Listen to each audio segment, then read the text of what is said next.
Dear students, welcome to my YouTube channel biology by Deepak Nain.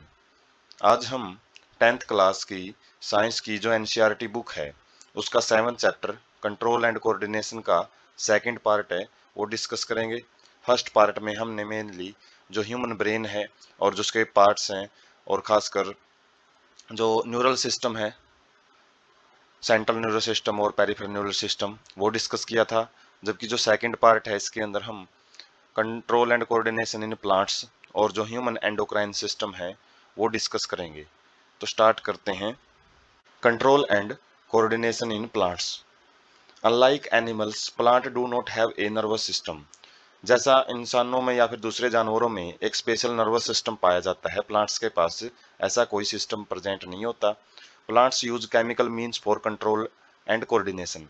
Plants के पास mainly कुछ chemical substance होते हैं जिनके द्वारा वो अपनी बॉडी के ऊपर जो कंट्रोल करते हैं और साथ में समन्वय बना के अलग अलग टिश्यू और ऑर्गन के साथ मिलकर काम करवाते हैं।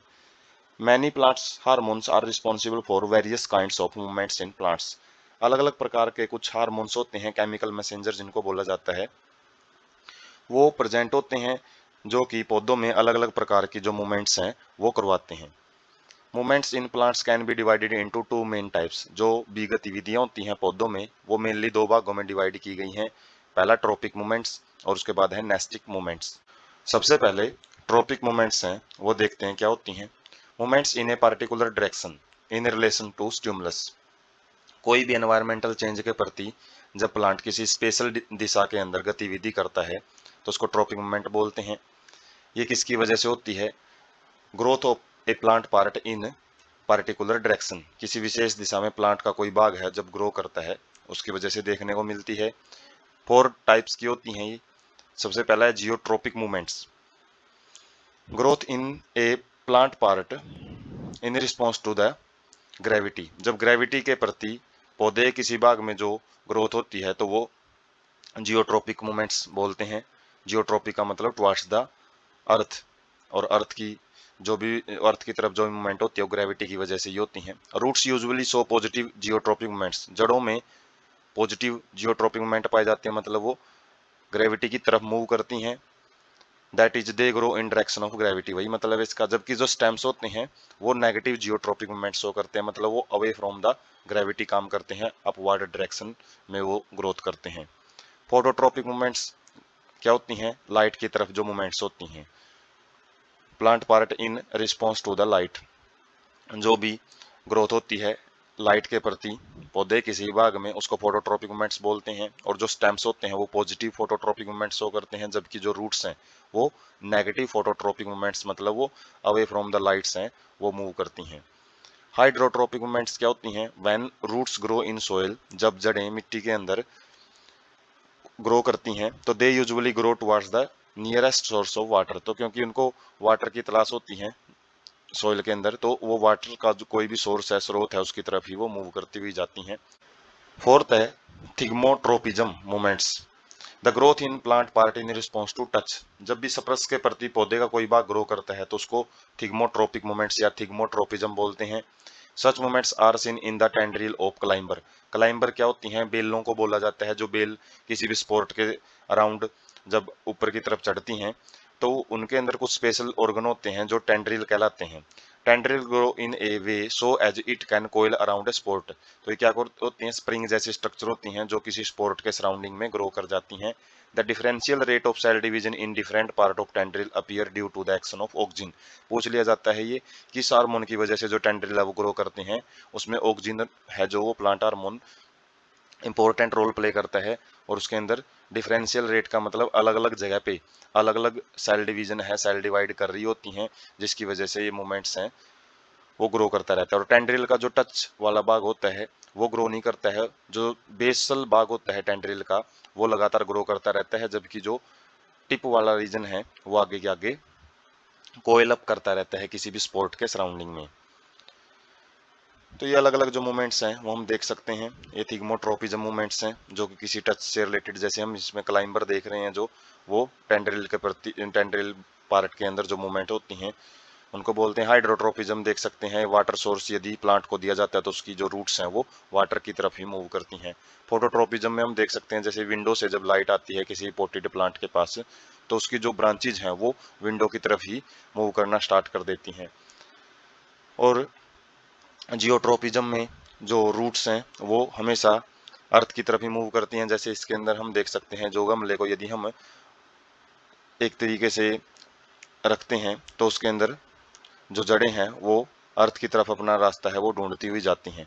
कीमोट्रोपिज्म में ये भी एक टाइप की मूवमेंट होती है जिसमें केमिकल की तरफ मूवमेंट होती है, स्पेशल केमिकल की तरफ, जो कि पोलन ग्रेन जब भी किसी स्टिग्मा के ऊपर फाल करते हैं तो उसके अंदर जो पोलन ट्यूब है उसके अंदर जो मूवमेंट है वो आगे के आगे बढ़ती रहती है, तो वो कीमोट्रोपिज्म होता है। नेस्टिक मूवमेंट क्या होती हैं? जो ग्रोथ रिलेटेड मूवमेंट नहीं होती, जिनके बारे में हम नेक्स्ट स्लाइड में अभी देखते हैं। तो nastic movements which do not depend on direction from the stimulus act are called the nastic movements जो कि किसी भी डायरेक्शन पे डिपेंड नहीं करती हैं फ्रॉम द स्टिमुलस की चाहे डायरेक्शन कोई भी हो लेकिन इनमें स्पेशल मूवमेंट्स पाई जाती हैं, उनको नेस्टिक मूवमेंट बोला जाता है। एग्जांपल है when someone touch the leaf of mimosa. छुई मुई का जो प्लांट होता है जब उसके पत्तों को छुआ जाता है तो उसके जो लीव्स हैं वो ड्रूप का मतलब है वो मुरझा जाते हैं। Drooping is independent of direction from which the leaf are touched. और जो ये ड्रूपिंग होती है ये उस डायरेक्शन पे डिपेंड नहीं करती कि प्लांट पार्ट को किस जगह से छुआ जा रहा है, लेकिन ये ड्रूपिंग है वो छुआ किसी भी जगह से जाए लेकिन ड्रूपिंग पूरे के पूरे लिप्स पार्ट में मिलती हैं। रीजन क्या होता है इसका? Such movements usually happen because of changing water balance. यहाँ पे जो वाटर की जो कंसंट्रेशन है वो चेंज होती है और उसकी वजह से ये मूवमेंट है वो दिखाई देती है। When leaves of mimosa are touched, जब मिमोसा प्लांट्स की लीव्स को टच किया जाता है, cells in leaves lose water, जो कोशिकाएं हैं वो वाटर को लूज करती रहती हैं जिसकी वजह से बिकम फ्लैसिड का मतलब उनकी जो शेप है वो श्रिंक होती रहती है, resulting in dropping of leaves, जिसकी वजह से पत्तियां हैं वो मुरझाती हुई रहती हैं। उनके अंदर जो है एक टर्जिड प्रेशर की है उसकी कमी हो जाती है। टर्जिड प्रेशर की वजह से लीव्स अपने नॉर्मल शेप में रहती है, जबकि जैसे जैसे जो ये प्रेशर घटता रहता है तो लीव्स हैं वो मुरझाती रहती हैं। तो इसका एग्जाम्पल हम पीछे वाली स्लाइड में देख सकते हैं। जो नेस्टिक मूवमेंट में यहाँ पे देख सकते हैं जो लीव्स हैं एक नॉर्मल पैटर्न में है लेकिन जैसे इनको टच किया जाता है तो वो एक जगह पे श्रिंक होके रह जाती हैं, उनको नेस्टिक मूवमेंट बोला जाता है। उसके बाद है plant hormones, chemical which help to coordinate growth development and responses to environment. ये वो रासायनिक पदार्थ होते हैं जो पौधों के अंदर ग्रोथ के अंदर जो कोऑर्डिनेट है, समन्वय है, डेवलपमेंट विकास के अंदर, और जो रिस्पॉन्सेज होती हैं एनवायरनमेंट में अलग अलग रिस्पॉन्स होते हैं, जो अलग अलग स्टिमुलस मिलता है पौधे को उसके प्रति एक समन्वय बना के रखते हैं। टाइप ऑफ प्लांट हार्मोन्स, जो अलग अलग 5 टाइप्स हैं प्लांट हार्मोन को वो एक एक करके हम देखते हैं। सबसे पहला है ऑक्जिन। ये कहाँ पे प्रेजेंट होता है? शूट टिप और जो रूट टिप है वहां पे भी पाया जाता है। शूट टिप मतलब जो स्टेम है या फिर ब्रांचेज है उनके बिल्कुल टिप वाले रीजन में प्रेजेंट होता है। फंक्शन क्या होता है इसका? मेनली ग्रोथ करने का। फोटोट्रोपिज्म जो मूवमेंट होती है, more growth of the cell towards the light, वो ऑक्जिन की वजह से ही शो की जाती है। जो टेंड्रिल में मूवमेंट है वो भी ऑक्जिन की वजह से ही शो की जाती हैं। जिबरलिन किसमें मदद करता है? ये भी ग्रोथ के अंदर ही मदद करता है, ऑक्जिन के साथ मिलके जिबरलिन भी प्लांट ग्रोथ में हेल्प करता है। साइटोकाइनिन है, ये सेल डिवीजन। साइटोकाइनिन, साइटो का मतलब सेल, काइनिन का मतलब काइनेसिस डिवीजन, तो ये सेल डिवीजन में मदद करता है। जबकि ऊपर वाले जो हार्मोन है वो सेल के साइज को ग्रो करते हैं। एब्सिसिक एसिड, इसको स्ट्रेस हार्मोन बोला जाता है क्योंकि ये इमरजेंसी कंडीशन के अंदर ही रिलीज होता है पौधे में और ये ग्रोथ को रोकता है। और साथ में जो लीव्स हैं उनकी विल्टिंग का मतलब है उनकी शेप है, उनके मुड़ने में मदद करता है। पत्तियां मुड़ जाती हैं तो वो एब्सिसिक एसिड की वजह से, ताकि वाटर लॉस है उससे बचा जा सके। इथाइलिन को गैसियस हार्मोन बोला जाता है क्योंकि एकमात्र ऐसा हार्मोन है जो गैसियस फॉर्म में रिलीज होता है और ये फ्रूट्स की राइपनिंग में मदद करता है। तो जो अलग अलग हमने प्लांट हार्मोन पढ़े हैं उनके बारे में हम यहाँ से टेबल से एक रिवाइज कर सकते हैं। ऑक्जिन है ग्रोथ में मदद करता है, साइटोकाइनिन है सेल डिवीजन को प्रमोट करता है मतलब बढ़ावा देता है, और साथ में जो सेल की एजिंग है, एजिंग का मतलब बुढ़ापा, उनका जो लाइफ स्पैन ज़्यादा से ज़्यादा लाइफ स्पैन है उसमें मदद करता है। जिबरलिन ग्रोथ ऑफ स्टेम, जो तना है उसकी ग्रोथ में मदद करता है। इनिशिएट सीड जर्मिनेशन, जो सीड है जब मिट्टी के अंदर डाला जाता है तो उससे जो वो प्रफुल्लित होता है, आगे के आगे जो ब्रांचेज वगैरह निकलती हैं उसको मदद करता है। फ्लावरिंग है, फूल वगैरह है वो ज़्यादा आते हैं पौधे में जिबरेलिन की वजह से। सेल डिवीजन है उसको प्रमोट करता है। Seed growth after germination, seed की आगे जो भी ग्रोथ होनी है जब वो जर्मिनेट हो जाता है मिट्टी के अंदर, जब वो जड़ें वगैरह उसमें से निकलनी शुरू हो जाती हैं, स्टेम राइज होता है, तो उसके बाद की ग्रोथ भी जिबरेलिन ही देखता है। एब्सिसिक एसिड है, ये ग्रोथ को रोकता है। विल्टिंग ऑफ लीफ हमने पढ़ लिया। साथ में डोरमेंसी है, जो मतलब जो डोरमेंसी क्या होती है, स्टेट ऑफ स्टंड ग्रोथ, जब ग्रोथ रुक जाती है किसी भी जगह पे, खासकर बड्स जो मुकुलन होते हैं जहाँ से टहनियाँ वगैरह निकलती हैं पौधे की, और सीड के अंदर भी जो ग्रोथ है उसको रोक के रखने का काम एब्सिसिक एसिड का होता है इमरजेंसी कंडीशन में, खासकर अनफेवरेबल कंडीशन के अंदर। इथाइलिन गैसियस हार्मोन होता है जो कि फ्रूट राइपनिंग में मदद करता है। अब है एंडोक्राइन सिस्टम है जो ह्यूमन के अंदर, जो अलग अलग हार्मोन है ह्यूमन में वो कैसे काम करते हैं। कंस्टिट्यूटेड बाय एंडोक्राइन ग्लैंड्स, ये डक्टलेट्स ग्लैंड होती हैं जो कि हार्मोन प्रोड्यूस करती हैं।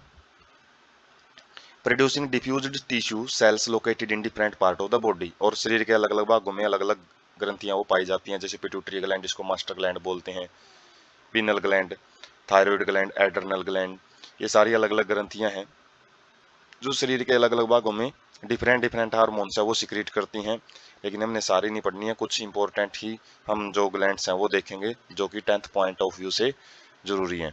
कुछ गैस्ट्रो इंटेस्टाइनल ट्रैक है, जैसे जो हमारा स्टमक है या फिर एलिमेंट्री कैनाल के अंदर स्टमक और इंटेस्टाइन की वाल है वो भी, लीवर है जैसे, किडनी है, हार्ट है, ये भी हार्मोन रिलीज करते हैं, जिनके बारे में ज़्यादा डिटेल 11th क्लास में रहती हैं।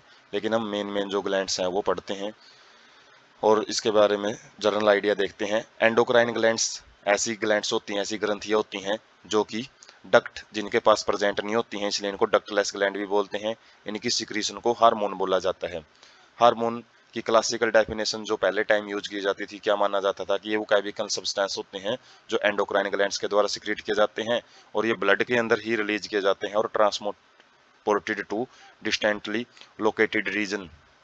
जो इनकी जो ग्रंथियां हैं जहाँ से रिलीज होते हैं वो एक अलग जगह पे रहती हैं, जबकि जिस ऑर्गन में इनको काम करना होता है वो दूर होते हैं, और इनके बीच में जो इनको भेजने का काम है वो ब्लड के द्वारा किया जाता है।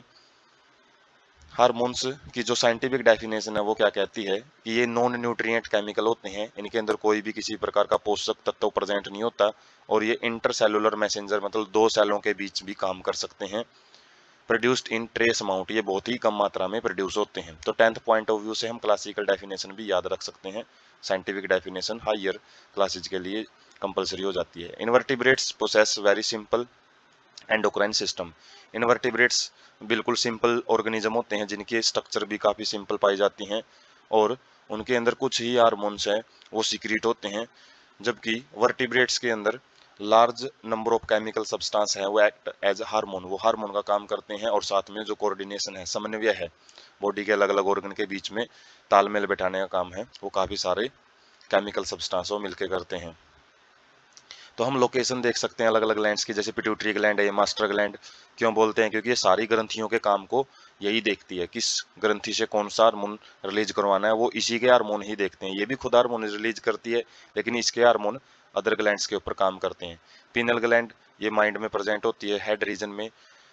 थायराइड ग्लैंड गले में प्रेजेंट होती है। थाइमस ग्लैंड ये हार्ट के पास प्रेजेंट होती है। एड्रेनल ग्लैंड्स हैं वो किडनी के ऊपर प्रेजेंट होती हैं। एक पैनक्रियाज ग्लैंड भी होती है जो कि मिक्जोक्राइन ग्लैंड का काम करती है। एंडोक्राइन और एक्जोक्राइन ग्लैंड होती हैं जो, क्योंकि ये हार्मोन और इंजाइम दोनों रिलीज करती है। स्पेशल ग्लैंड होती है जो दो प्रकार के केमिकल सब्सटेंस रिलीज करती है। ओवरीज फीमेल में होती हैं और टेस्टिस मेल में होते हैं, जो कि अलग अलग हार्मोन रिलीज करते हैं जो मेल एंड फीमेल कैरेक्टर के लिए रिस्पॉन्सिबल होते हैं। एंडोक्राइन ग्लैंड्स देखते हैं और उनके जो काम है, उनके जो फंक्शन है वो देखते हैं। सबसे पहले पिट्यूटरी ग्लैंड, ये पी साइज्ड, जो मटर का जो साइज होता है उसके साइज की ये ग्लैंड होती हैं जो कि दिमाग के बेसल रीजन में प्रेजेंट होती हैं। मास्टर ग्लैंड बोलते हैं इसको, क्यों, क्योंकि ये इसकी जो सिक्रीशन होती है, इसके जो हार्मोन है वो दूसरी एंडोक्राइन ग्लैंड्स हैं उनको कंट्रोल करती है, उनके काम वगैरह है वो देखती है। ये मेन मेन जो हार्मोन रिलीज करती है वो ग्रोथ हार्मोन आता है, ज़्यादा रिलीज हो जाता है तो ज़्यादा ग्रोथ हो जाती है, और यदि ये कम रिलीज होता है तो ग्रोथ रुक जाती है। स्टंट ग्रोथ या ड्वार्फिज्म उसके बोलते हैं। तो वही बात कह रखी है, यदि अंडर सिक्रीशन है तो ड्वार्फिज्म मतलब बोनापन होता है, और जबकि ओवर सिक्रीशन है इसकी वजह से जेजेंटिज्म मतलब लंबाई ज़्यादा बढ़ जाती है। और अडल्ट के अंदर एक्रोमेगली क्या होता है, जो शेप होती है, जो फेस की शेप होती है खासकर, वो उसके अंदर एबनॉर्मलिटीज देखने को मिलती है, जैसे ठोडी है लंबी हो जाती है, नाक लंबी हो जाती है। तो जो भी एबनॉर्मलिटी है फेस के अंदर अडल्ट में, वो ग्रोथ हार्मोन की वजह से ही दिखती है, उसकी ओवर सिक्रेशन की वजह से। तो बीमारियां हैं वो पूछी जा सकती हैं। थायराइड ग्लैंड ये बटरफ्लाई शेप्ड ग्लैंड होती है, जैसे तितली होती है, इसके आकार की मिलेगी। ये गले के अंदर प्रेजेंट होती है। इट सिक्रीट्स द हार्मोन, ये हार्मोन है जो थायरोक्सिन हार्मोन है वो रिलीज करती है, और जो कि शरीर के अंदर अलग अलग रिएक्शन है उनको रेगुलेट करता है, मतलब कब वो रिएक्शन करवानी है, कब उनको बंद रखना है, तो वो थायरोक्सिन हार्मोन देखेगा। Iodine is required to synthesise thyroxine, thyroxine को बनाने के लिए आयोडीन की जरूरत होती है, और यदि आयोडीन की डेफिशिएंसी हो जाती है तो अंडर सिक्रीशन होता है थायरोक्सिन का, तो थायरोक्सिन की भी शरीर में कमी हो जाती है, और गाइटर रोग है जो वो हो जाता है, जिसके अंदर जो गला है वो उसकी स्वेलिंग हो जाती है। और क्वेश्चन 2 पूछे जाते हैं, विच केमिकल सब्सटेंस काजेज या lack of which chemical substance causes goitre. तो यदि केमिकल सब्सटेंस पूछ लिया जाता है या फिर एलिमेंट पूछ लिया जाता है तो वो आयोडीन होता है, लेकिन हार्मोन यदि पूछ लिया जाता है कि किस हार्मोन की वजह से जो डिजीज है गोइटर वो होती है, तो इसमें हार्मोन है वो थायरोक्सिन आता है। पैनक्रियाज लीप लाइक, ये पत्ते जैसी आकृति की ग्रंथि होती है जो कि स्टमक के पीछे प्रेजेंट होती है, एब्डोमिन पेट वाले रीजन में। It is an endocrine as well as exocrine, ये दोनों ग्लैंड होती हैं, दोनों का काम करती हैं। एक्जोक्राइन एंजाइम सिक्रेट करती हैं जो कि डाइजेशन वगैरह में मदद करते हैं, रिएक्शन को फास्ट करने में मदद करते हैं, और एंडोक्राइन ग्लैंड्स है वो हार्मोन रिलीज करती है। As an endocrine gland it manufactures 2 hormone, 2 hormone है वो बनाती हैं, इंसुलिन एंड ग्लूकागन। ये दोनों हार्मोन है वो शुगर के लेवल को बॉडी के अंदर या ब्लड के अंदर हम बोल सकते हैं उसको कंट्रोल करती हैं। एंटागोनिस्टिकली का मतलब होता है कि जब ग्लूकागन काम करेगा उस टाइम इंसुलिन काम नहीं करता है, जब इंसुलिन काम करता है तो ग्लूकागन, एक दूसरे के बिल्कुल अपोजिट काम करते हैं। एज एन एक्जोक्राइन ग्लैंड, ये एक हार्मोन ये अलग अलग एंजाइम सिक्रीट करती हैं जो कि प्रोटीन है, लिपिड है, कार्बोहाइड्रेट है, न्यूक्लिक एसिड इनको तोड़ने में मदद करता है, जो हमने जो 6th चैप्टर है वहां पे भी डाइजेशन में इसके बारे में पढ़ा था। An insufficient amount of insulin from the pancreas leads to diabetes, यदि इंसुलिन ठीक ढंग से रिलीज नहीं होता है बॉडी के अंदर तो उसकी वजह से शुगर का लेवल है वो बढ़ जाता है, जिसको हम डायबिटीज या फिर मधुमेह बीमारी भी बोलते हैं। नेक्स्ट जो ग्लैंड है वो है एड्रेनल ग्लैंड, और ये कहाँ पे प्रेजेंट होती है, पैर में जोड़े में मिलती है, किडनीज के ऊपर। Decrease in the size with age, और इसका जो साइज है वो एज के हिसाब से जैसे जैसे एज बढ़ती रहती है तो वो घटता रहता है। इसका जो हार्मोन है उनको एड्रेनलिन हार्मोन बोलते हैं, जो कि फाइट एंड फ्लाइट या फिर फाइट एंड फ्लाइट या फिर फ्राइट भी बोलते हैं। 3F ग्लैंड भी बोला जाता है क्योंकि 3F के अंदर फ्लाइट मतलब भागने से रिलेटेड, फ्राइट डरने से रिलेटेड, और फाइट लड़ने से रिलेटेड जब भी हमारे शरीर में अलग अलग एक्टिविटी होती हैं तो वो एड्रेनल ग्लैंड के द्वारा एड्रेनलिन जो हार्मोन होता है उसकी सिक्रीशन की वजह से होती है। साथ में ये नोर एड्रेनलिन हार्मोन है वो भी सिक्रीट करती है जो कि एड्रेनलिन की एक्टिविटी को कम करता है। नेक्स्ट है gonads. Gonads are the gamete producing organ, क्या होते हैं जो गैमेट्स मेल एंड फीमेल के अंदर जो गैमेट्स होते हैं स्पर्म एंड ओवम उनको प्रोड्यूस करने वाले ऑर्गन होते हैं, जैसे टेस्टिस होते हैं मेल में और ओवरीज होती हैं फीमेल में। तो गैमेट के अलावा जो टेस्टिस हैं वो टेस्टोस्टेरोन हार्मोन रिलीज करते हैं, जबकि ओवरीज हैं वो एस्ट्रोजन एंड प्रोजेस्टेरोन हार्मोन है वो रिलीज करती हैं। टेस्टोस्टेरोन और एस्ट्रोजन हार्मोन होते हैं ये गैमेट प्रोड्यूसिंग में तो मदद करते ही हैं, साथ में responsible for the sexual characteristics, जो मेल के अंदर और फीमेल के अंदर अलग अलग जो एक्सटर्नल कैरेक्टर्स होते हैं जिनके द्वारा ये दोनों जिनको हम मेल एंड फीमेल को अलग अलग डिफरेंशिएट कर पाते हैं, तो उन हार्मोन का रिलीज करने का काम भी गोनेट्स का होता है। Progesterone is the pregnancy hormone, progesterone है वो प्रेगनेंसी को मेंटेन करने के लिए रिलीज किया जाता है ओवरी के द्वारा। और कॉर्पस ल्यूटियम भी एक स्ट्रक्चर होती है जो कि हम रिप्रोडक्शन वाले पार्ट में पढ़ेंगे, जिसके अंदर जो प्रोजेस्टेरोन हार्मोन है वो रिलीज किया जाता है, प्रेगनेंसी हार्मोन इसको इसलिए बोला जाता है। उसके बाद है जो अलग अलग जो हमने हार्मोन पढ़े हैं उनका एक ओवरव्यू है यहाँ पे। एंडोक्राइन ग्लैंड्स है यहाँ पे, लोकेशन है उनकी हार्मोन कौन से वो प्रोड्यूस करती हैं और फंक्शन क्या क्या है। जैसे पिट्यूटरी ग्लैंड को मास्टर ग्लैंड बोला जाता है, ये बेस वाले रीजन में प्रेजेंट होते हैं ब्रेन के। ग्रोथ हार्मोन रिलीज करती है, साथ में थायराइड स्टिमुलेटिंग हार्मोन TSH भी रिलीज करती है, और फॉलिकुलर स्टिमुलेटिंग हार्मोन FSH भी रिलीज करती हैं। फॉलिकुलर स्टिमुलेटिंग हार्मोन है जो इसके कहाँ पे काम करते हैं, ओवरीज एंड टेस्टिस के ऊपर, और जबकि जो थायराइड स्टिमुलेटिंग हार्मोन है थायराइड ग्लैंड के ऊपर काम करते हैं। ग्रोथ हार्मोन है वो ग्रोथ को स्टिमुलेट करेंगे, TSH है वो थायराइड को, ये हमने यहीं पे डिस्कस कर लिया, वही बात यहाँ पे दे रखी है। FSH है वो ओव्यूलेशन के लिए, ओव्यूलेशन मतलब ओम को रिलीज करने के लिए फीमेल के अंदर रिलीज किए जाते हैं ये ओम, और उनमें भी FSH है जो थायराइड ग्लैंड, ये जो पिट्यूटरी ग्लैंड है उसका ओवरी के ऊपर जाके अलग अलग जो फंक्शन है वो करवाते हैं। थायराइड ग्लैंड नेक वाले रीजन में प्रेजेंट होती है, थायरोक्सिन हार्मोन इसके द्वारा प्रोड्यूस किया जाता है, और ये जर्नल मेटाबॉलिज्म है बॉडी की, और ग्रोथ में भी पार्टिसिपेट करता है। एड्रेनल ग्लैंड है वो किडनी के ऊपर प्रेजेंट होती है, एड्रेनलिन हार्मोन रिलीज करती है, और इसको इमरजेंसी सिचुएशन के अंदर ही रिलीज किया जाता है, इसलिए फाइट एंड फ्लाइट हार्मोन भी इसको बोला जाता है। पैनक्रियाज है ये स्टमक के पास होती है, इंसुलिन हार्मोन को रिलीज किया जाता है, ब्लड के अंदर शुगर लेवल को कंट्रोल करता है। टेस्टिस है ये स्क्रोटम के अंदर प्रेजेंट होते हैं, और टेस्टोस्टेरोन हार्मोन है वो रिलीज किया जाता है। स्क्रोटम एक पाउच स्ट्रक्चर होती है जो आउटसाइड द बॉडी प्रेजेंट होती है, और इनका काम क्या होता है, स्पर्म प्रोडक्शन का, development of secondary sexual character during puberty, किशोर अवस्था के टाइम पे जो भी कैरेक्टर्स मेल में आते हैं तो वो सारे इसी हार्मोन की वजह से ही जो अलग अलग बॉडी ऑर्गन की डेवलपमेंट है वो करवाई जाती है। ओवरीज फीमेल के अंदर होती हैं, ये यूट्रस रीजन है वहाँ पे प्रेजेंट होती है, यूट्रस के पास होती है बल्कि, और एस्ट्रोजन हार्मोन है, प्रोजेस्टेरोन हार्मोन है, दोनों प्रोड्यूस करती है, जिसके अंदर एग प्रोडक्शन का काम है वो देखता है एस्ट्रोजन, और साथ में development of secondary sexual character. जितने भी सेकेंडरी सेक्सुअल कैरेक्टर का मतलब है जो प्राइमरी सेक्स ऑर्गन है ओवरीज, उनके अलावा फीमेल के अंदर जो भी ऐसे कैरेक्टर होते हैं जो फीमेल को मेल से डिफरेंशिएट करते हैं किशोर अवस्था के टाइम पे, तो उन कैरेक्टर्स को भी बनाने का काम है वो एस्ट्रोजन हार्मोन करते हैं।